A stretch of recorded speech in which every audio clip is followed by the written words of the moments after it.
दोस्तों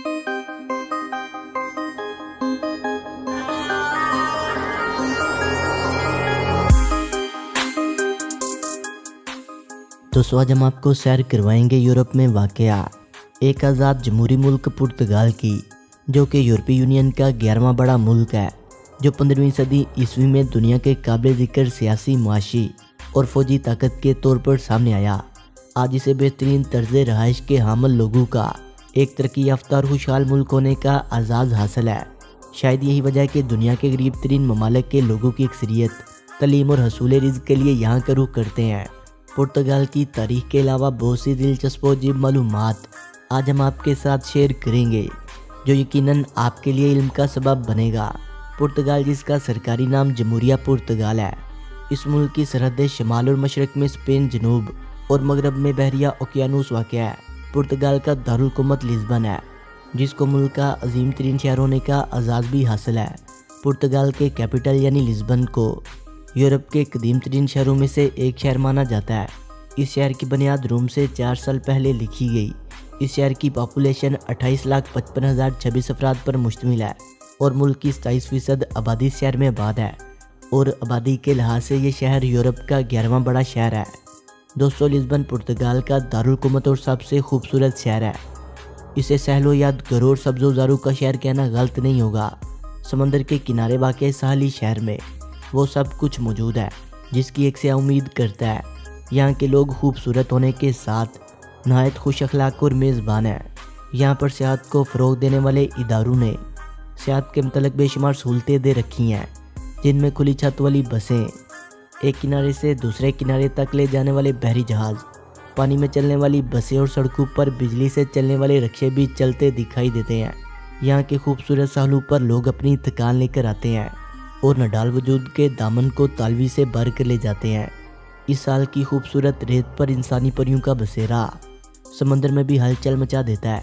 यही नहीं बल्कि पुर्तगाल के मैं खानों में छलकते जाम और मस्त जवानी देखने वालों को रात के साथ असास इबरत भी दिलाती है। यहाँ बड़े बड़े मालदार इनके पैरों पर सजदे करते नजर आते हैं। पुर्तगाल दुनिया के बहुत से मुल्कों पर भी हुकूमत कर चुका है। ये यूरोप का एक ऐसा मुल्क है जो अपने आप को एक आज़ाद मुल्क के तौर पर दुनिया के सामने लाया। शायद आप जानकर हैरान हो जाएंगे कि पुर्तगाल, जो बहुत सारे मुल्कों पर हुकूमत कर चुका है, इसकी कुल आबादी सिर्फ 1 करोड़ 6 लाख के आसपास है, जो कि हमारे मुल्क यानी पाकिस्तान के एक शहर से भी कम है।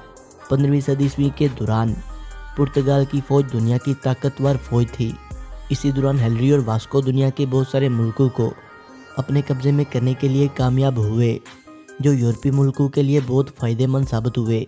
पुर्तगाल की सरकारी ज़ुबान पुर्तगाली ज़ुबान है, जो दुनिया में 6ठी सबसे ज़्यादा बोली जाने वाली ज़ुबान है। ब्राज़ील, अंगोलिया जैसे 9 बड़े मुल्कों की भी सरकारी ज़ुबान पुर्तगेज़ी है। पुर्तगाल का कुल रकबा 92,212 मरबा किलोमीटर है। पुर्तगाल का समुद्री इलाका बहुत खूबसूरत माना जाता है। पुर्तगाल में 29 साल की उम्र में लड़कियां शादी करना पसंद करती हैं। ये यूरोप का 6ठा मुल्क है जहां हम जिन्स प्रस्ती को 2010 में कानूनी हैसियत हासिल हुई। पुर्तगाल में सबसे मकबूल नाम लड़कियों में मारिया और लड़कों में जेओ है। पुर्तगाल में अमीर तरीन शख्सियत मारी फर्नांडा है। इसकी दौलत की मालियत 5.1 अरब डॉलर है। कैमरा यूनिवर्सिटी पुर्तगाल की कदीम यूनिवर्सिटी है, जो 1209 में कायम हुई।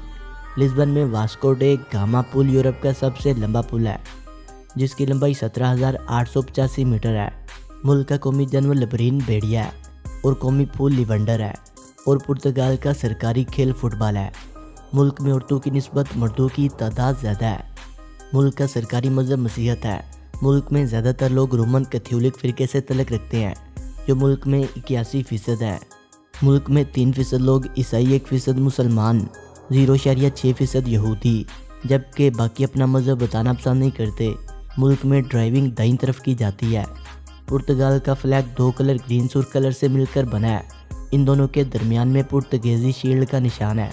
इस मुल्क की करेंसी यूरो है, जो कि 1 यूरो पाकिस्तानी 157 रुपये, 93.9 बांग्लादेशी टकों और 80.98 इंडियन रुपयों के बराबर है।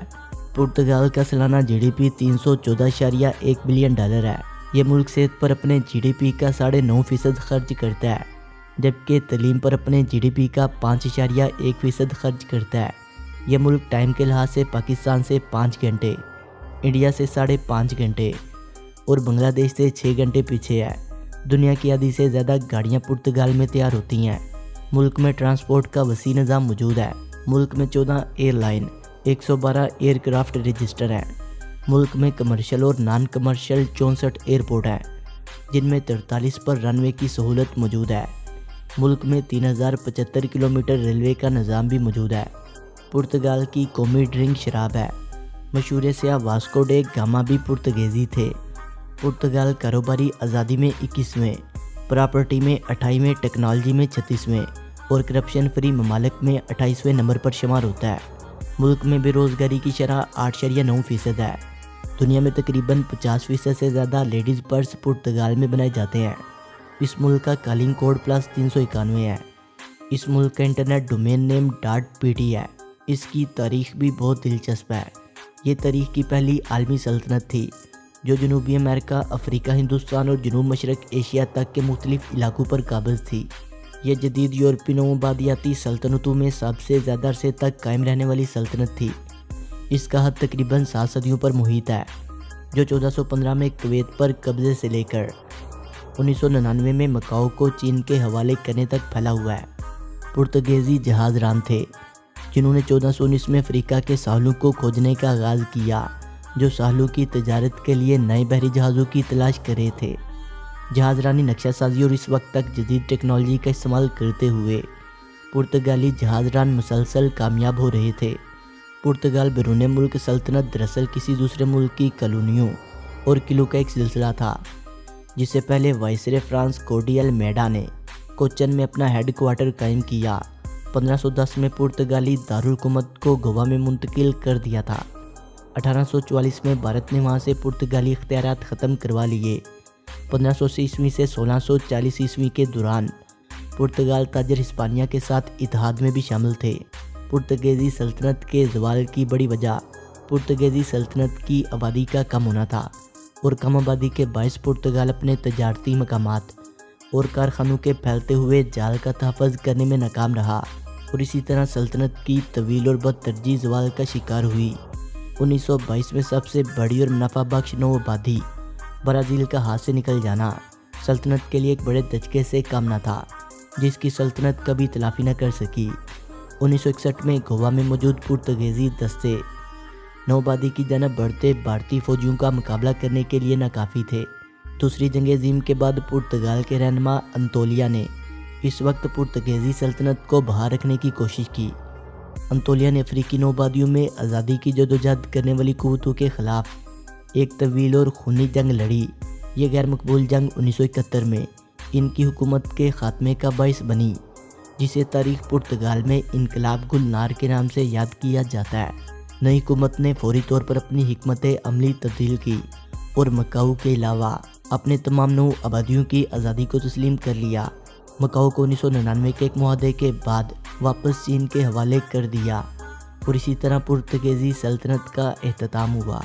دوستوں، ویڈیو اچھی لگنے کی صورت میں سے لائک کریں، کمنٹ کریں اور اپنے دوستوں سے شیئر کریں، اور جنہوں نے ابھی تک ہمارے چینل شانی سٹوریز کو سبسکرائب نہیں کیا وہ اسے سبسکرائب کرتے ہوئے بیل آئکن پر کلک کر کے آل نوٹیفیکیشن کو انیبل کر لیں۔